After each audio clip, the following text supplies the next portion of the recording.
ఓం సాయిరామ్. జై శ్రీరామ్.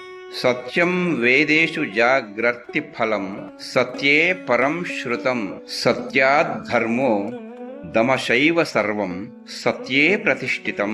వేదములలో సత్యం నిరంతరం జాగ్రత్తగా వెలుగుచుంటుంది. సత్యమునందే శ్రేష్టమైన ఫలము కలదని స్మరించబడినది. సత్యము వల్లనే ధర్మము మరియు ఇంద్రియ నిగ్రహము, దమము కలుగుతాయి.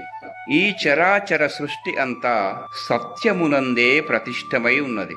ఆధారము శ్రీమద్భాగవతము చతుర్దశ స్కంధము 24వ అధ్యాయము 22వ శ్లోకం. మరిన్ని ఆధ్యాత్మికత విషయాల కోసం ఏఎస్ఆర్ ఛానల్ సబ్స్క్రైబ్ చేసుకోండి. మరిన్ని మంచి వీడియోలతో మీ శరత్ కుమారాచార్య. సర్వే జనా సుఖినో భవంతు, సమస్త సర్వమంగళాని భవంతు. సర్వం శ్రీ సాయినాథార్పణమస్తు. శుభం భవతు.